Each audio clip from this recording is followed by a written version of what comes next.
자, 오늘은 빛이 색깔이 나타나는 이유에 대해서. 우리 이제 지난 시간에 반사에 대한 개념은 배웠잖아요. 그죠? 색깔이 나타나는 빛은 기본적으로 불투명한 물체는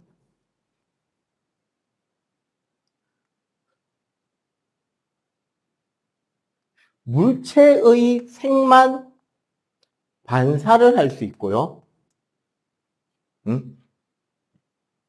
투명한 물체는 속이 들여다보이고 건너편이 보이는 물체는 물체의 색만 투과시켜주며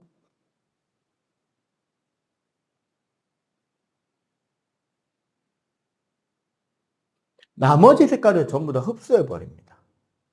그럼 어떻게 되느냐? 이제 여러분들 졸업 앨범을 찍나요, 올해? 올해 당장 찍는 건 아니구나. 찍었지? 얼굴 좀 뽀샤시하게 잘 나왔어요, 졸업 앨범에?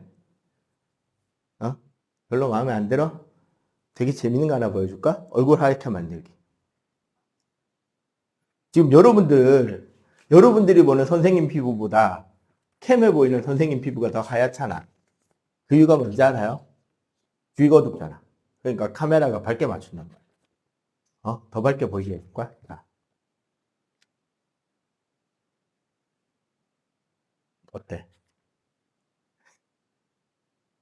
더 많은 빛을 넣어서 더 많이 반사하게 되면 되는데 저거 흰 걸 갖다 대니까 이게 되게 밝아졌잖아요. 그럼 다른 거 한번 갖다 대볼까, 얼굴에? 검은 거? 이런 걸 갖다 대. 효과가 있어, 없어? 없지. 맞지? 왜 그렇냐? 흰색에 가까운 종이를 갖다 댔더니 우리 LED 조명에서 내려온 빛들이 많이 반사가 되니까 요 코 밑에라던가 눈 밑에 안경테 밑에 어두운 부분들이 어떻게 된다? 원래 그림자 지는 곳이 빛을 받아서 환해지니까 얼굴이 뽀샤시해 보인단 말이에요. 이해가 돼요? 그래서 그 색깔만 반사하고 그 색깔만 투과시키고 나머지 색깔은 흡수합니다. 그래서 여러분들 겨울철에 보면 옷 색깔이 좀 어떻게 돼요? 어두운 색깔을 많이 입지. 맞지? 여름에는 밝은 색을 많이 입잖아요. 왜? 어두운 색깔, 검은 색깔 이런 걸 입으면 태양빛을 많이 옷이 흡수하니까. 여름에는 그런 거 입으면은 너무 더우니까 밝은색 위주로 입게 되잖아. 그 대신에 겨울철에 눈썰매장, 스키장 이런 데 가면은 어때요? 피부가 되게 많이 타죠? 그래서 꼭 선크림을 많이 발라야 되잖아. 스키장 갈 때. 왜 그럴까?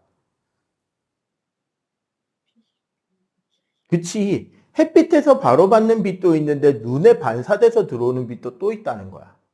그러니까 곱절로 받는 거예요. 그러니까 훨씬 피부가 많이 타니까 선크림을 많이 바르잖아. 그런데 그러면 이렇게 색깔이 된다는 거는 색이 어떻게 다양하게 만들어지느냐에 대한 부분이고요. 그 색과 관련해서 여러분들이 중2 과정의 화학에서 배운 게 하나 있어요. 뭐가 있게? 스펙트럼 있죠.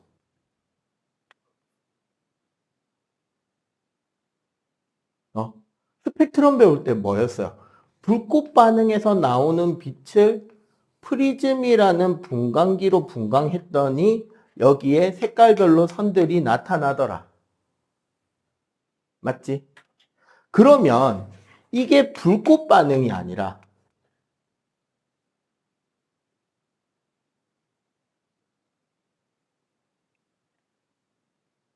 태양빛을 굴절시키면 어떻게 된다?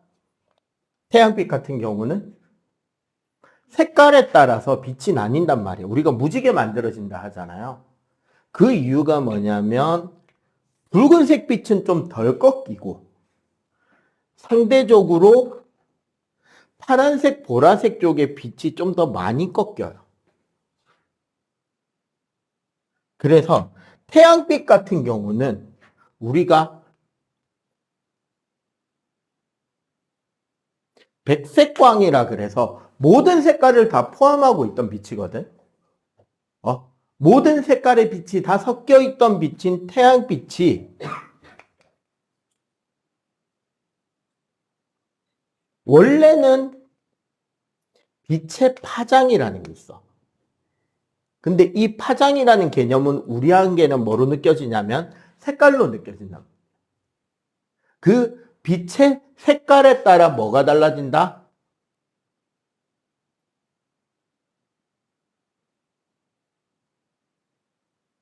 굴절되는 정도의 차이가 있기 때문에 이렇게 색깔이 나뉘어지게 돼.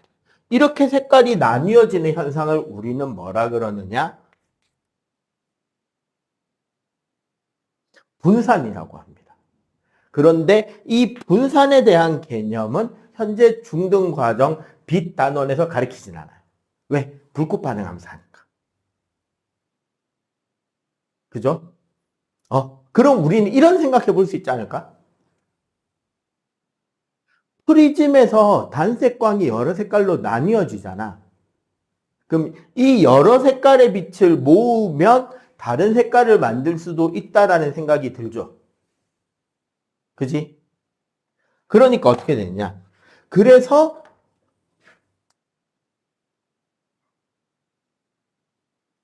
합성이라는 개념이 들어가는 거야.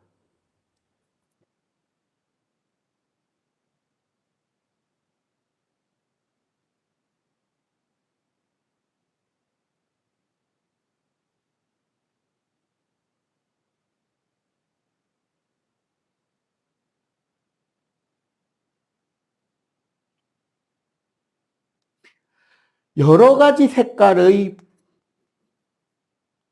빛이 한 곳에서 동시에 우리 눈에 보이게 되면 우리 눈은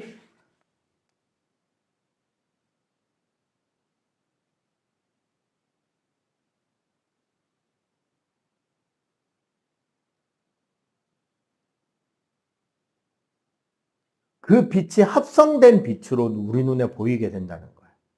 이게 무슨 소리냐? 색깔이 좀 더 다양하게 다 있으면 좋겠네. 잠깐 해보자. 오케이. 충분하네. 우리 사람의 눈이 있잖아요. 요거는 여러분들 원래 중3 생물 단원에 가서 배우는 거예요. 눈의 구조는. 근데 여기서 간단하게만 배울게요. 우리 안 그래도 지난 시간에 눈 모양 대충 배웠잖아. 수정체 굴절하면서. 그지?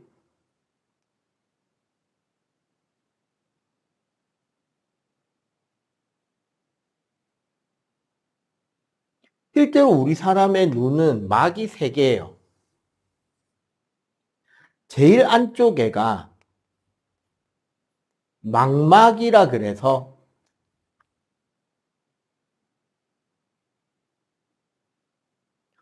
빛을 느끼는 시각세포가 존재합니다. 그런데 망막 중에서도 요 딱 정중앙 부분 있지. 제일 빛 많이 받아야 되는 곳. 여기는 특별히 우리가 황반이라 그래서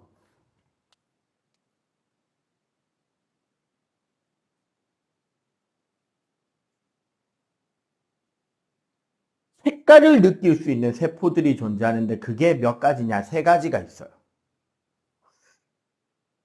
3가지 종류의 빛을 느끼는 거예요. 사람의 눈은. 사실은 모든 색깔을 다 느끼는 게 아니라. 그게 무슨 색이게? 사람 눈에서 느낄 수 있는 색깔 3가지.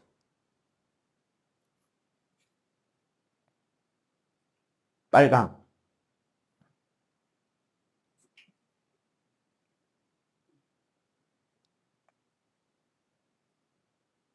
호록, 그리고 파랑이에요.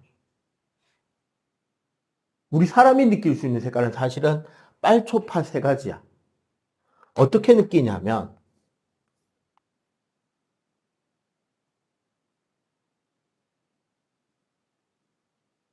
빨간색 시각세포는 빨간색을 중심으로 잘 느껴요.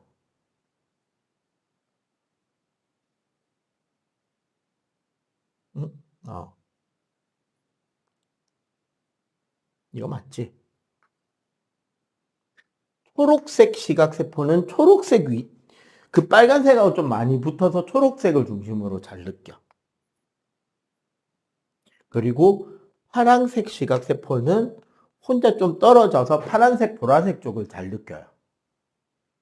이 세 가지 시각세포가 제각기 자신이 잘 느끼는 빛의 색깔을 인지하는데 그 인식된 세기의 빛에 대한 신호를 뇌에 보내면 뇌에서 그 색깔을 섞어서 아 여기 무슨 색이구나 라고 느끼게 된다고.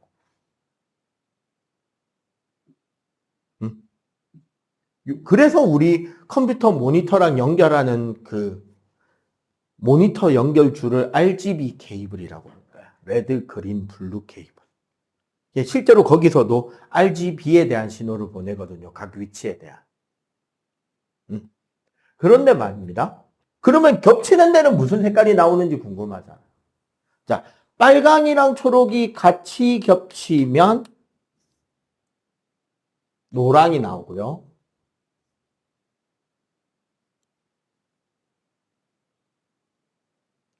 초록이랑 파랑이 겹치는 여기는 청록이 나옵니다. 그리고 빨강이랑 파랑이 겹치는 여기는 자홍이 나오고요. 셋 다 겹치면 무슨 색? 무슨 색? 네, 흰색이 됩니다. 혹시나 문제 풀다가 이 단어가 나올 수도 있는데 보색이라는 개념이 있어요. 원래 여러분들 물감에서 색깔에서 보색은 뭐냐? 두 개를 섞었을 때 무슨 색이 되는 거? 검은색이 되는 게 보색이야. 그런데 빛에서는 뭐가 보색이다? 두 가지를 섞었을 때 흰색이 되는 빛이 보색인 거예요. 그럼 이 표에서 빨강은 청록이랑 보색, 노랑은 파랑이랑 보색, 초록은 자홍이랑 보색이고요. 그리고 되게 많이 착각하는 거. 그러면 색의 삼원색은 뭔데요? 너희들이 빨로파라고 알고 있지. 보통 초등학교 때 그렇게 가르치는 걸로 알고 있어요. 색깔의 삼원색, 물감의 삼원색은 빨로파가 아닙니다. 사실은 자홍, 노랑, 청록이에요. 물감은 이 얘네들이 섞였을 때 그 색깔이 점점 어두워지고 빛은 섞였을 때 점점 어떻게 된다? 밝아진다. 그럼 우리는 지금부터 뭐다? 우리가 빨간색 사과가 보이는 이유는 무슨 소리가 된다? 빨간 사과에 태양빛이 다 들어가면 무슨 색만 반사돼 나온 거다? 다시 맨 처음으로 돌아가면 빨간색이 나온 거죠. 빨간 사과에 초록빛만 비추면 어떻게 될까? 모든 빛이 다 없고 초록색만 비추면 그 빨간 사과는 무슨 색으로 보인다 우리 눈에? 빛이 나와져 안 나와져? 빛이 반사가 안 되죠. 모든 빛을 다 흡수하면 무슨 색이 된다? 검은색이 되죠. 그 만타블랙이라는 그런 어떤 색깔이 하나 개발이 됐었다 그러죠, 옛날에?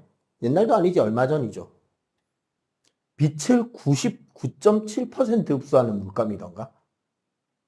그래서 조각상에 그걸 칠해 놓으면 평면으로 보여요.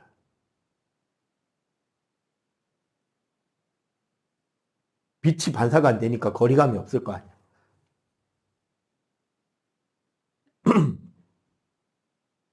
요런 것들이 일단 색깔에 대한 기본 개념이고요. 물체의 빛이 반사돼서 어떻게 색깔이 드러나는지는 일단 요거 필기해 놓고 조금씩 다시 한번 확인해 가도록 하겠습니다. 필기.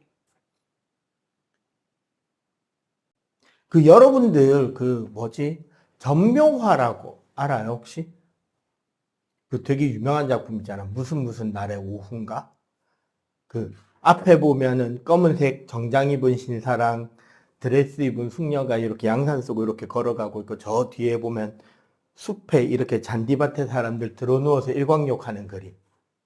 거기 보면 그 잔디밭 언덕이 노란색이나 연두색으로 보이는 언덕이 이렇게 쭉 있는데 거기에 노란색 물감 한 방울도 안 들어갔다는 거죠.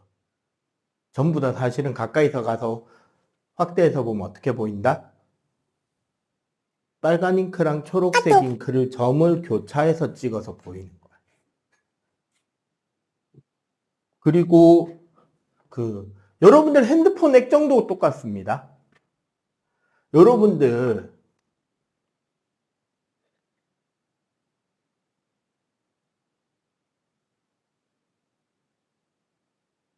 핸드폰 화면에 보면 온갖 색깔 다 나오잖아요. 요즘은 뭐 실물보다 더 선명하고 깨끗하게 잘 보여준다 그러잖아. 그래 놓고 이제 해상도 보면 보통 이제 뭐 3840에 1920 뭐 이렇게 적혀 있잖아요. 해상도가.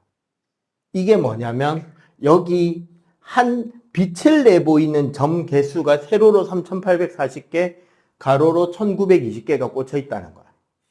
그런데 사실 요 작은 점 하나 안을 더 확대해서 보면 빨강, 초록, 파랑색의 LED가 한 점에 같이 박혀 있어요. 그러면 저 LED를 셋 다 키면 무슨 색? 흰색. 빨강이랑 초록만 키면? 빨강, 초록 키면? 노랑이죠. 초록, 파랑 키면 청록색이 되는 거야. 그리고 사실은 그 사이에 미세한 색깔들도 되게 많잖아요. 그거는 두 색깔의 색깔 밝기, 세 색깔의 색깔 밝기를 조금씩 조절하면 진짜 다양한 모든 색깔이 다 표현이 된다는 거예요. 이거 여러분들 실제로 확인하고 싶으면 어떻게 하면 되느냐? 컴퓨터에 보면 여러분들 그림판 있어요. 그림판에 색깔 고르는 거 있잖아. 그 사용자 정의에 들어가 보면 RGB 색깔 얼마씩인지 나와 있어. 그것을 알 수 있다는 거죠. 자, 그러면 우리한테 보이는 물체의 색깔을 한번 확인해 볼게요. 어떤 거냐? 빨간 색깔 사과에 초록 색깔 나뭇잎이 꽂혀 있어요.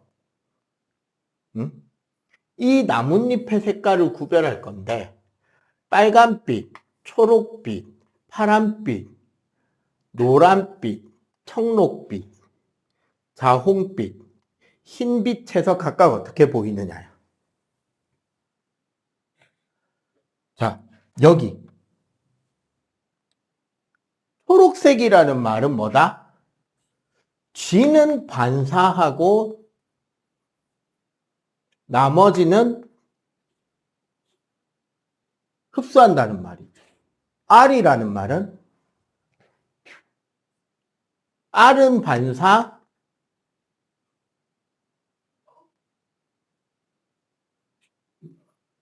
나머지는 흡수한다는 소리잖아.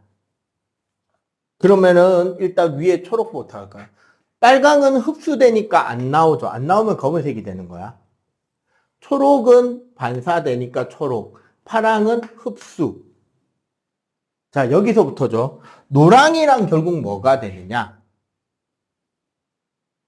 빨강과 초록이 같이 나온다. 같이 들어온다라고 생각하면 돼. 그러면 어떻게? 초록색이 반사되겠지. 청록은 그럼 뭐가 돼요? 초록이랑 파랑이 같이 들어오는 거지. 그러면 초록이 반사가 돼요. 자홍은 뭐가 돼요? 빨강이랑 파랑이 들어오는 거잖아. 그러면 다 흡수되겠죠? 흰색은 그럼 뭐가 된다? RGB가 다 들어오는 거잖아. 그럼 어떻게? 초록이 반사되겠죠. 그럼 빨강은 어떻게 될까? 그리고 하나 더. 요거 이제 여러분들 그 필기한 거 밑에 바로 적어 보세요.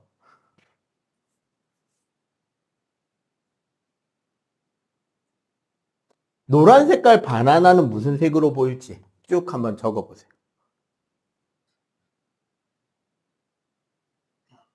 그럼 빠르게 적어 보자면 여기서 빨강이 있는 거에만 빨강이 적히겠죠. 얘는 빨강만 반사할 수 있는 거니까. 그럼 어떻게? RX, RX, RR이 되겠지. 제대로 나왔어? 응? 자, 그럼 이걸 어떻게 봐야 될까요? 노란색 바나나는. 어떻게 봐야 된다? 얘는 빨강이랑 초록 두 가지를 반사할 수 있는 거예요. 그럼 사실 뭐가 되냐면 위에 표를 그대로 더하기 해도 돼요. 왜? 얘는 빨강도 반사하고 초록도 반사하자. 그러면 R, G, X, Y, G, R, Y가 되겠지. 여기까지 이해가 되죠? 그런데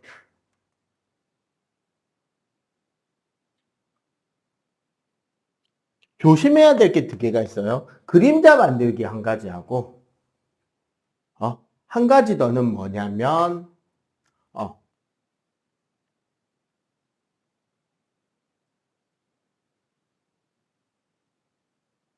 셀로판지 겹치기입니다. 종종 문제에 나오는 패턴이에요.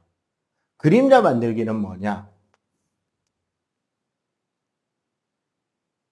R, G, B라는 세 개의 전구가 있고 여기에 네모난 상자 하나로 그 빛을 가린다고 하면 여기에 색깔을 가진 그림자가 세 개가 만들어진다는 거예요. 무슨 색깔이 되느냐? 얘는 노란색이 되고요. 얘는 자홍이 되고요. 얘는 청록이 돼요. 이해돼 이거? 색깔을 가진 그림자가 만들어진다. 왜냐면 봐봐. 빨강색은 여기랑 여기는 가는데 여기는 막히죠. 그럼 여기는 빨강이 못 온 거지. 초록은 여기랑 여기는 가는데 정면이 막히잖아. 그럼 파랑은 여기랑 여기는 가는데 여기가 막혀버린단 말이야. 이해가 돼요? 그래서 특정 색깔을 가지는 색깔 그림자가 만들어지고요. 그리고 하나 더. 셀로판지 겹치기 은근히 학생들이 많이 틀리는 겁니다. 요거 생각해봐. 흰색의 우리 LED 전등, 백열등을 켰는데 여기에 빨간 셀로판이랑 파란 셀로판을 통과하면 무슨 색으로 보일까요, 전구는?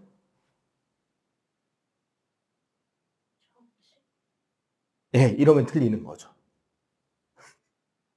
왜 틀렸는지 모르겠지, 지금. 알겠어, 무슨 색인지?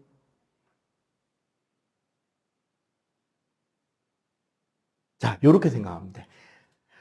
여기에는 R, G, B 색이 다 나왔잖아. 그럼 빨간색 셀로판지를 통과하는 순간 무슨 색깔만 나올 수 있어요? 빨강만 나올 수 있잖아. 그럼 빨강은 초록, 파랑을 통과할 수 있어, 없어? 통과 못하지. 그럼 여기는 색깔이 검정이 된 거야. 즉, 안 보인다가 되는 거죠. 그러면은 좀 보이는 걸 그려볼까?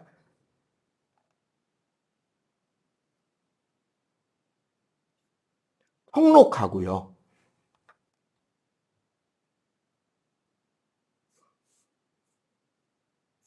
자홍을 겹치면 무슨 색이 나오게? 여기에 흰색을 쏘면? 네. 청록에서 통과할 수 있는 거는 뭐랑 뭐다? 초록이랑 파랑이고 자홍에서 통과할 수 있는 건 빨강, 파랑이니까 파랑만 쭉 두 개 다 통과할 수 있겠죠. 이런 식으로 이제 문제가 나옵니다. 보통 이제 쉽게 내면 팽이 위에 색종이 붙여놓고 돌리면 색깔이 섞인단 말이에요. 이런 것들은 여러분들이 집에서 해볼 수 있습니다. 알겠지? 자, 그럼 요것만 필기하고 10분까지만 쉴게요. 파동이랑 소리는 이제 주요 개념들을 여러분 개념이나 단어들을 좀 알고 계속 기억을 해줘야 돼요. 왜냐하면 여기에서 나오는 주요 단어들은 우리가 이제 중등에서만 끝나는 게 아니라 고등과정 빛이라던가 소리라던가 그리고 물리학 관련해 가지고 계속 언급이 돼요. 물리학이나 화학이나. 사실 아까도 분산 이야기를 할 때 색깔에 따라서 꺾이는 굴절되는 정도가 다르다 그랬지만 원래는 파장과 진동수에 따라서 다르다라고 이야기를 하는 게 더 정확한 표현이란 말이야. 알겠죠? 자, 파동이란 일단 요걸 알아야 돼. 진동하고 파동은 어떻게 다른가? 네, 되게 한마디씩만 하면 돼요. 진동은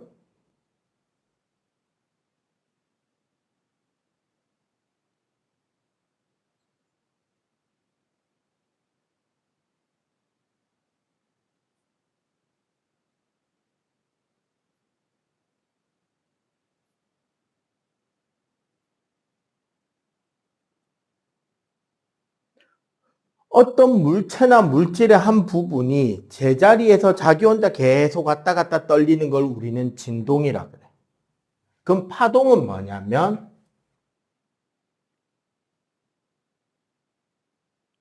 진동이 매질을 통해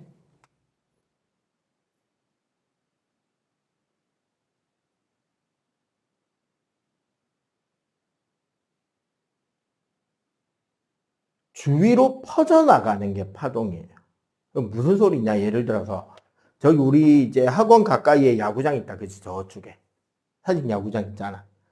야구장에서 어떤 사람이 자기 자리에서 앉았다 일어났다 앉았다 일어났다를 계속하고 있으면 진동이야 파동이야? 혼자서 앉았다 일어났다 하면은 진동이죠.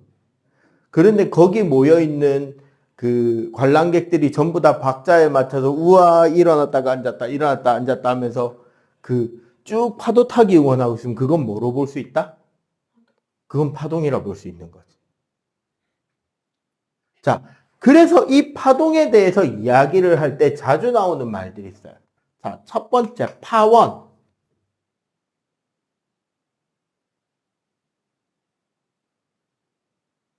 파동 즉 진동이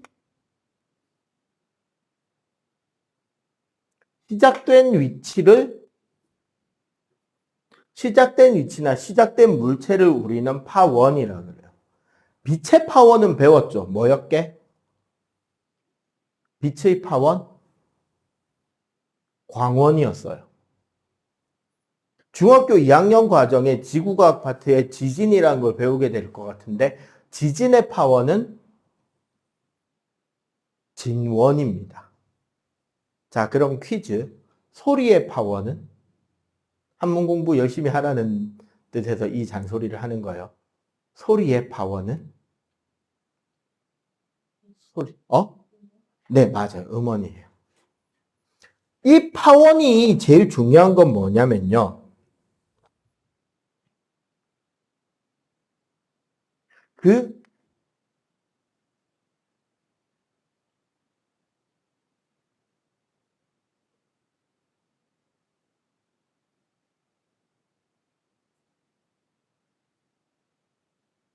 그 파동의 진동수를 결정하는 것이 파원입니다. 그러니까 내가 물결을 일으킨다고 생각해봐. 잔잔한 호수에 내가 물결을 일으키면 내가 물에다가 이렇게 손을 찰랑찰랑 하는 이 박자대로 물결이 똑같이 퍼져나간단 말이에요. 그리고 이렇게 파동이 퍼져나갈 때는 내가 손으로 찰랑찰랑 흔드는 이 박자는 안 변해요. 물의 깊이가 바뀌어도 이 박자는 안 변해. 갑자기 흔들리는 게 더 빨라지거나 느려지거나 안 해요. 여러분들이 오늘부터 시작해가지고 대학교 공부 넘어갈 때까지 진동수가 바뀌는 케이스는 없습니다. 단, 통합과학에 올라가면 진동수가 바뀌는 것처럼 느껴지는 경우는 배워요. 예를 들어 봐봐. 소리도 파동이란 말이야. 그럼 소리에 사실 이제 뒤에 가서 배우겠지만 소리의 높낮이도 진동수가 결정해요. 높은 음은 진동수가 빠른 거, 낮은 음은 진동수가 느린 거야. 그리고 그냥 우리 앰뷸런스 지나갈 때 소리 생각해봐. 삐용 삐용 삐용 삐용. 이것도 일종의 파동처럼 느껴질 수 있지. 일정한 박자로 땅땅땅땅 가는 거니까. 근데 여러분 쪽으로 앰뷸런스 달려올 때 앰뷸런스 소리 어때요? 이 박자대로 와? 어떻게 느껴져요? 달려오는 앰뷸런스. 나 쪽으로 다가오는 앰뷸런스. 삐용 삐용 삐용 삐용 삐용 삐용 삐용. 박자가 빠르지? 나한테서 멀어지는 앰뷸런스는.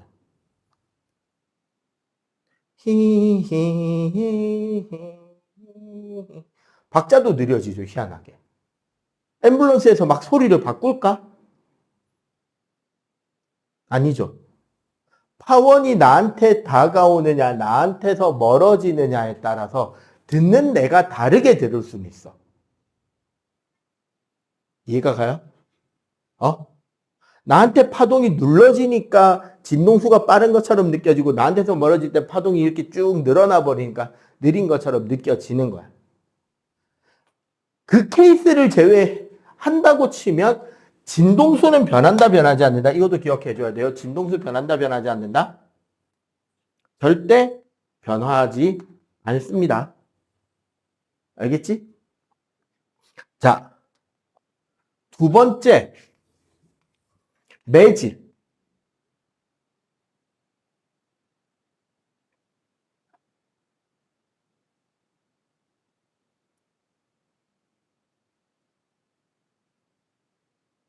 그 파동을 전달하는 물질이 매질이 되는 거예요. 물론 여기에는 매질이 필요 없는 파동이 있고 필요한 파동이 있어요. 매질이 없어도 되는 파동은 뭐냐? 전자기파입니다. 네 글자 너무 기네. 두 글자로 줄여보자. 전파예요. 두 글자도 너무 길지. 한 글자로 줄여보자. 뭐가 있을까? 빛입니다. 전자기파는 정기적, 자기적 파동으로 전달되는 것이기 때문에 자기네들끼리 서로 주고받으면서 전달이 돼요. 그래서 진공인 우주에서도 전달이 되는 게 얘네들이고. 매질이 나머지는 우리가 탄성파라 그래서 매질의 입자들이 탄성력에 의한 흔들림 때문에 전달이 되는 게 탄성파입니다. 이런 거야. 자, 파도도 파동이잖아. 물결파. 매질은 물이죠. 지금 선생님 입에서 나오는 소리, 음파, 매질은 뭐게? 공기도 되지만 얘는 물도 되고요. 땅도 됩니다. 책상도 돼요. 응? 한번 체험해 볼래? 형제 그 책상에 귀 잠깐 이렇게 대봐봐. 응? 되게 깜짝 놀랄 거예요. 어때? 훅 들어오지 소리가 되게 크게. 옛날 서부 영화나 그런 거 보면 막 백인들이 쳐들어올 때 인디언들이 저기 쳐들어오는지 어떻게 알아? 땅바닥에 귀대죠. 그러면 소리가 공기를 타고 오는 것보다 땅을 타고 오는 게 월등히 빠르거든요. 그리고 훨씬 멀리 옵니다. 여러분들 초등학교 때 만들어 봤잖아. 실전화기. 그럼 실전화기에서는 매질이 뭐였을까요? 소리를 전달한 매질이. 실이었던 거예요. 그거 실 철사로 바꾸면 더 잘 들린다? 철사 팽팽하게 해놓고 철사로 하면 더 잘 들려요. 자, 여기서 또 중요한 게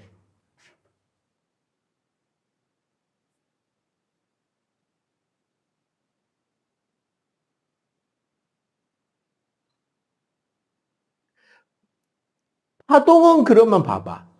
파원에서부터 파동은 쭉 전달돼 나가는 거잖아. 이 전달이 되고 이 매질은 파동을 전달할 때 어떻게? 제자리 진동만 하지 이동해 가지는 않아요. 파동이 이동하지 않는다는 게 무슨 소리냐? 호수에 여기 공이 하나 이렇게 빠졌어. 돌멩이를 던져서 이 공을 꺼내려면 어떻게 던져야 될까요? 요 앞에 떨어뜨려서 물결이 이렇게 일어나면 이 공이 밀려 나가나? 밀려 나갈까요? 안 나갈까요? 안 나가요. 여기에 돌 떨어뜨려서 출렁하고 물살이 일으키잖아. 그럼 여기서 얘는 그냥 제자리에서 아래 위로 흔들려요. 왜? 파도가 쳐서 파도가 저 뒤에서부터 쭉 밀려오잖아. 근데 여러분들 해수욕장이나 워터파크의 파도 풀장에 튜브 띄워놓고 놀아보면 알잖아. 파도 친다고 내가 물론 해안가 부근에서는 쭉 밀려왔다가 쭉 빠져나갔다가 이 정도의 흔들림은 하잖아. 해변 가까운 데서는. 근데 조금만 깊은 데 들어가면 그냥 파도 지나가면 그냥 제자리 위에서 출렁하고 지나간다고. 물은 옆으로 이동해 간다 안 간다? 기본적으로 파동은 옆으로 이동을 안 한다는 거예요. 그러면 돌로 공 꺼내려면 어떻게 해야 되느냐? 갖다 맞춰야 돼요. 맞춰서 튕겨나가게 해야 돼. 자, 즉 매질은 제자리에서 진동하는데 그 진동 방향이 앞뒤로 흔들리는 것을 종파라고 합니다.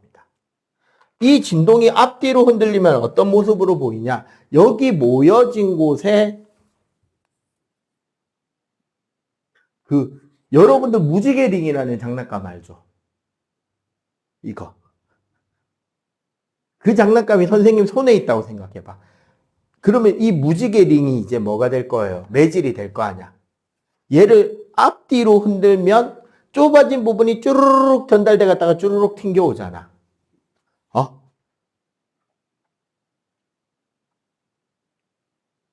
요런 식으로 전달이 됩니다.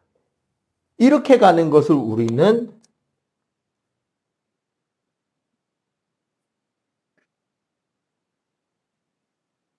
종파 혹은 나중에 이제 여러분들이 고등과정에 가면 여기 널널한 데를 소한 곳, 빽빽한 데를 밀한 곳 해서 소밀파라고도 할 거예요. 그러면 다시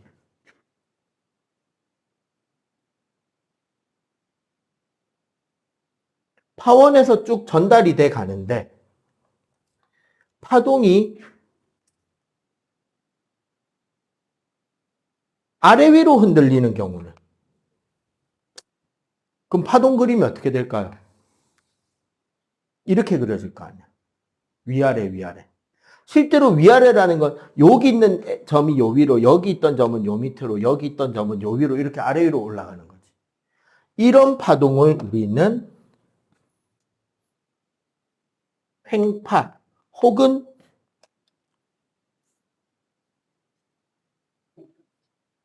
고저파라고 하는데 재미있는 특징이 하나 있어요. 종파는 그 전달이 고체, 액체, 기체,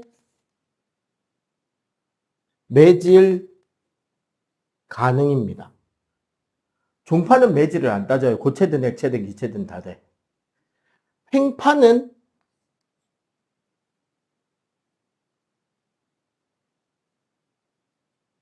고체에서만 매질의 전달이 가능해. 파동의 전달이. 그럼 물어보자. 물결파는 횡파일까요? 종파일까요?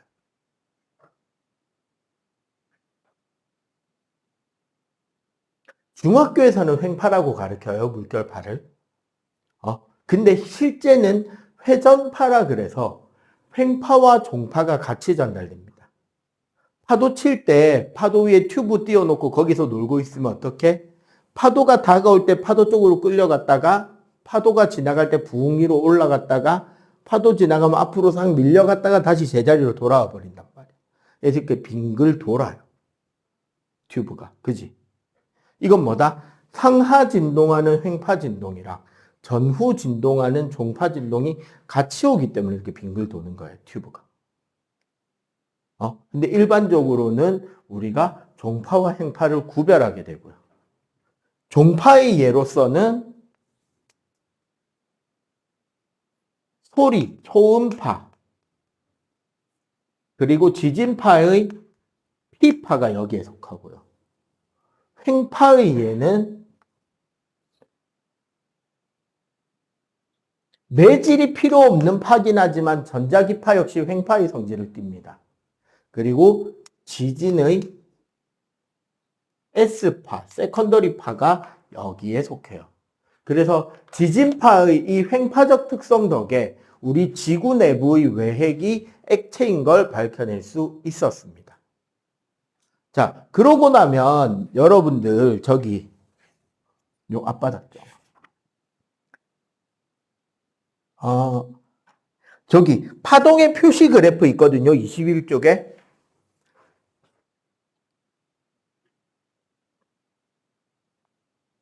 보통 그런데 우리는 파동을 배울 때 횡파를 배워요. 왜 횡파를 배우느냐면 동파에서는 진폭이라는 개념을 배우기 힘듭니다. 진폭이란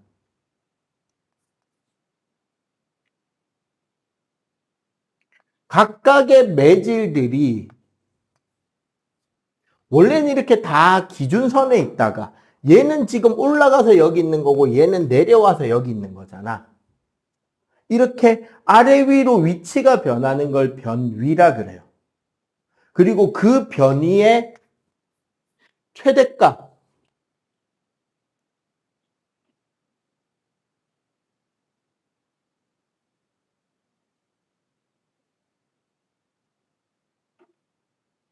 얘를 우리는 진폭이라고 합니다.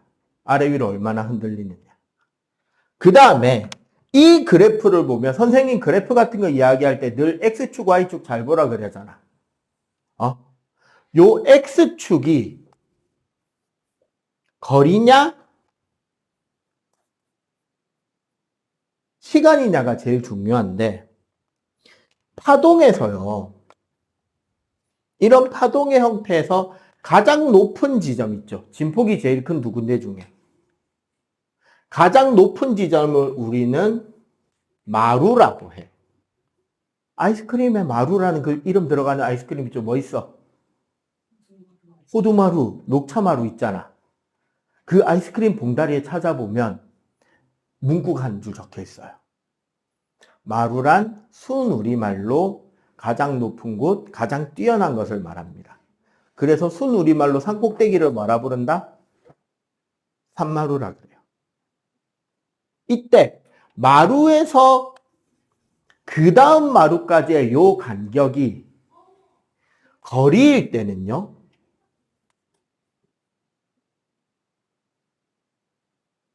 요거 그리스어로 람다라는 기호인데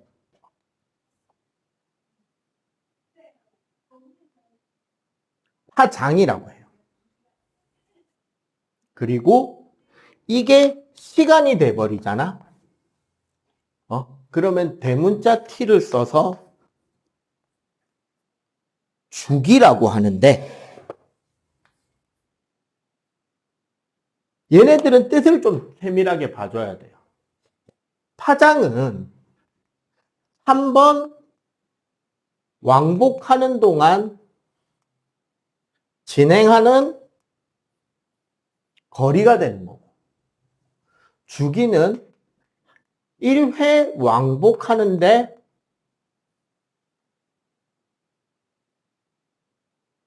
소요되는 시간이란 말이야. 원래는 그러면 파장의 단위는 뭐가 될까요? 미터 퍼 왕복 횟수가 되겠지. 주기의 단위는 세컨드 퍼 왕복 횟수가 돼야 되는데 횟수라는 말은 우리가 물리적 단위가 아니기 때문에 파장 단위는 미터, 주기 단위도 세컨드, 뭐 당연히 진폭도 그냥 미터 단위를 쓰겠죠. 근데 여기 잘 봐봐. 우리 아까 진동수라는 개념이 있었잖아요. 진동수의 개념은 뭐냐? 1초에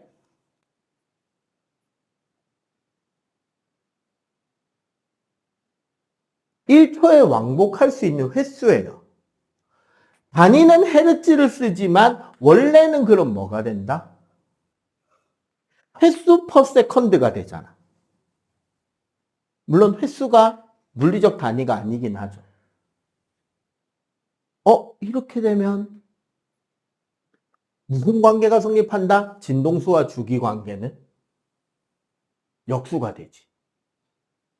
1초에 몇 번 왕복하느냐와 한 번 왕복하는데 몇 초 걸리느냐는 역수 관계잖아. 맞죠? 그래서 진동수는 주기분의 1이 되고, 일반적으로 여기에 파동은 퍼져나간다 그랬죠? 움직인다는 소리잖아. 그 퍼져나가는 속력을 생각하면, 원래 속력은 시간분의 거리거든요. 응? 원래 속력 공식은 시간분의 거리잖아. 그런데 파동이 되면 이게 뭐가 된다?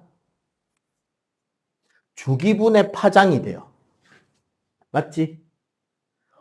근데 여기 아까 뭐라 그랬다?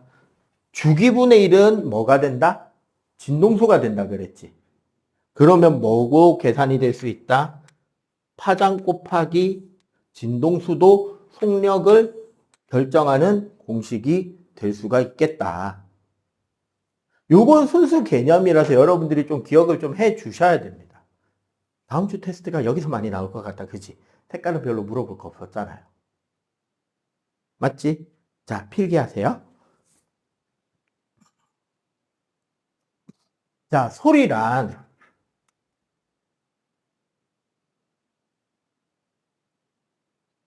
물체 진동이 기본적으로 물체가 떨리게 되는 진동이 공기를 진동시키게 되고, 공기가 떨린 진동은 우리 귀 속의 고막, 자, 귀 속입니다. 이게 지금 여기가, 요 공기 진동은 귀 속에 있는 고막을 진동시키고, 귓속뼈를 진동시키고, 이 진동이 달팽이관이라는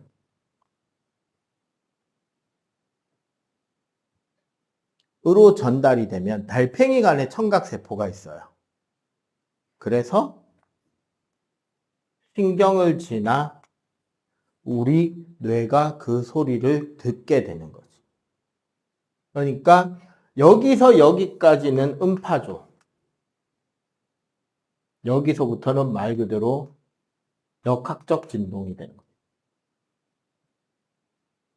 그래서 요새 여러분들 보면은 이어폰 광고나 그런 거 중에 골전도 이어폰이라는 거 있잖아. 어디? 요 귓볼에다가 물려놓는 이어폰 있어요. 귀 구멍에 넣는 게 아니라. 아니면 아예 귀에 대는 것도 아니야. 여기 머리에 붙이는 이어폰 있어요. 그건 이어폰이라고 하기도 좀 못하죠. 그러면 거기에 진동을 넣으면 뼈를 타고 바로 귓속뼈지나 달팽이관 지나 우리가 소리를 들을 수 있게 하는 그런 이어폰들도 요새 나옵니다. 그럼 이제 바깥 소리 잘 들으면서도 노래 들을 수 있겠지, 자기 혼자. 기본적으로 이렇게 소리가 전달이 되는데 우리는 이 소리를 구분하는 세 가지 기준을 배우면 된단 말이야. 뭐를 배우느냐면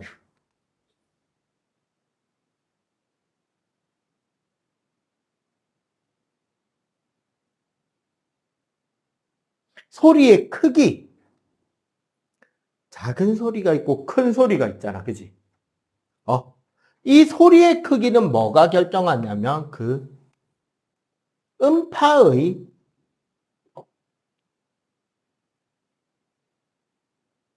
진폭이 결정합니다. 무슨 소리다? 그냥 이렇게 해가지고 어떤 소리가 예를 들어 이렇게 가는 소리가 어떤 소리가 있다고 쳐요. 그에 비해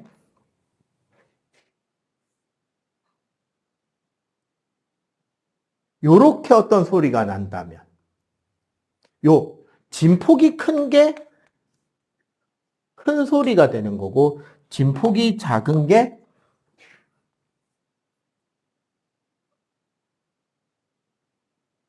작은 소리인 거를 우리가 구별할 수 있다는 거죠. 소리 크기는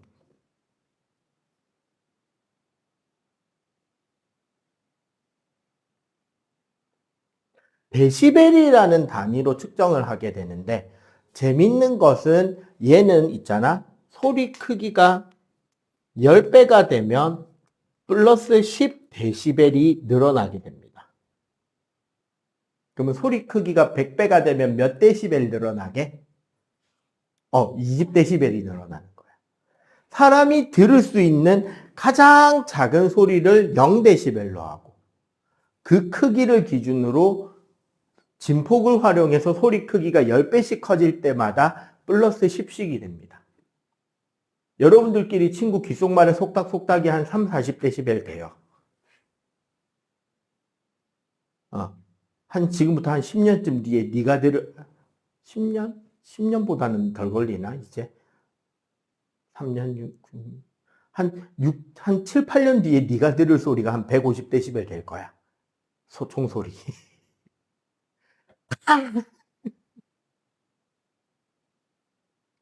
그래서 요즘은 청력 상하지 말라고 여기에 보호대 끼워줍니다. 우리 때는 안 끼워졌는데.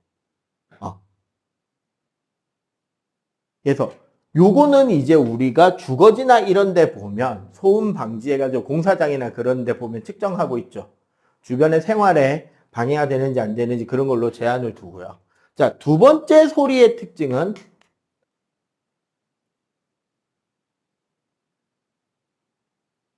소리의 높낮입니다. 높은 음, 낮은 음. 얘는 뭐가 결정하냐면 음파의 진동수가 결정하는데 뭐랑 관련이 있느냐? 물체의 크기와 관련이 있어요. 일반적으로 물체가 커지면 낮은 음이 되고요. 떨리는 부분이. 떨리는 부분이 작아지면 높은 음이 돼요.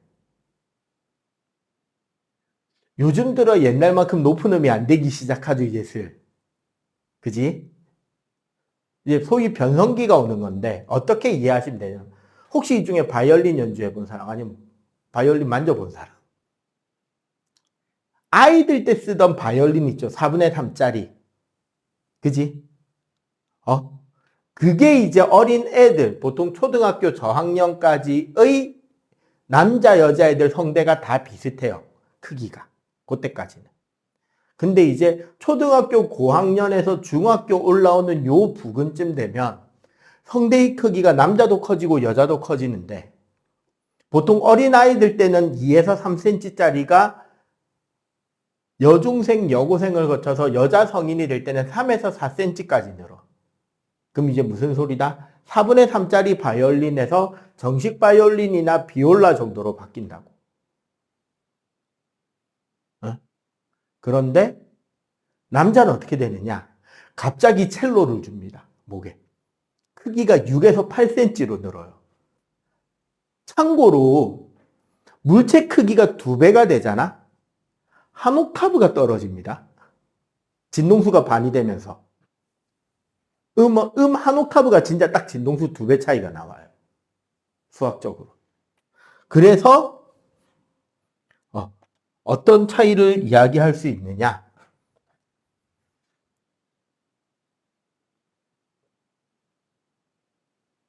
낮은 소리.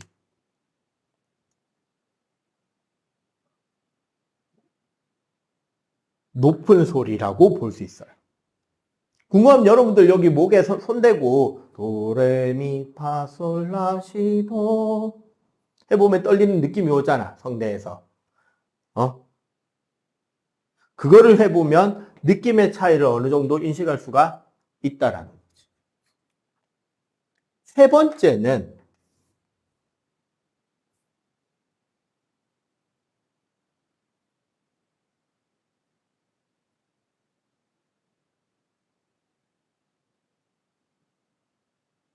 소리의 맵시 혹은 우리가 음색이라고 하는 건데, 이거는 음파의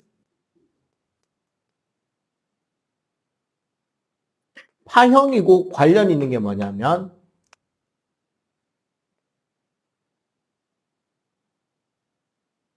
음원의 형태가 결정합니다. 우리 악기들 보면 자, 바이올린, 비올라, 첼로, 콘트라베이스로 가면서 악기가 점점 커지면서 음은 낮아지지만 이 네 악기는 공통적으로 뭐예요? 현을 활로 긁어서 진동을 해서 내는 소리잖아. 현의 진동에 의한 공기가 울림통에서 커져가지고 증폭돼 나오는 소리란 말이에요. 그러니까 소리가 나는 느낌, 색깔은 비슷해. 그치? 그 다음에 음악 시간에 이제 배우는 거죠. 목관악기. 피콜로라고 플룻보다 작은 거 있어요. 피콜로, 플루트, 클라리넷, 오보에 하면서 악기가 점점 커진단 말이에요. 얘네들은 그 긴 관 안에 있는 공기가 떨리고 울려서 나는 소리예요. 그에 비해 트럼펫, 트럼본, 호른, 바른, 튜바, 소위 브라스라고 부르는 금관 악기들 있죠. 얘네들은 입으로 부는 거기에 보면 진동판이 붙어 있어요. 진동판이 떨려서 나는 소리가 관 안에서 울려서 나오는 소리들이에요. 그럼 목관악기랑 금관악기랑 둘 다 입으로 불어내는 소리인데 소리 느낌이 어때? 금관악기가 좀 쇳소리가 나죠. 목관악기가 약간 청아하게 울리는 소리가 나. 여러분들 배운 리코더는 어느 쪽에 가까운 소리일까요? 목관이야, 금관이야? 목관악기에 가깝죠. 공기의 떨림으로 소리를 내는 거라서. 진동판이 있는 게 아니잖아. 근데 똑같이 건반을 눌려서 내는 악기인 피아노랑 오르간이 있죠. 피아노는 어떻게 소리가 나는 거냐면 현을 망치로 때려가지고 현을 진동시켜서 소리를 내요. 그래서 피아노 소리는 오히려 기타 소리나 하프 소리에 가깝게 난단 말이야. 근데 오르간은 페달을 밟아서 만든 공기압을 건반을 눌러서 진동판이 있는 관으로 소리를 보내서 울리는 소리란 말이야. 그러니까 오르간은 오히려 금관악기에 가까운 소리가 난다는 거야. 어떤 악기냐에 따라서. 그래서 이거 보면 똑같은 파동인데 이렇게 깨끗하게 가는 파동이냐, 뭐 이렇게 되는 파동이냐에 따라서 얘랑 다르게 느껴진다는 거야. 친구들이 뒤에서 부르면 이거 누구 목소리인데 느낌이 오죠. 왜냐하면 친구들마다 성대의 크기, 두께, 힘줄 위치, 목의 굵기나 형태, 입안의 모양 형태가 다 다르단 말이야. 그러면 친구들마다 소리가 조금씩 다르겠죠. 그래서 친구 핸드폰에다가 시리아를 외치거나 하이빅스비를 외쳐도 자기 핸드폰 아니면 반응 안 하죠. 잘. 왜? 맨 처음에 빅스비나 시리 인식시킬 때 자기 목소리로 안녕하세요 뭐 그 지정된 문장 계속 읽잖아. 2번, 3번. 그러면 그 폰 안에 있는 컴퓨터는 뭐를 인식한다? 얘를 인식하는 거. 그래서 그 주인의 목소리 파형에 맞는 소리만 이야기가 나오는 거죠. 아시겠죠? 여기까지. 요거 필기하면 끝납니다.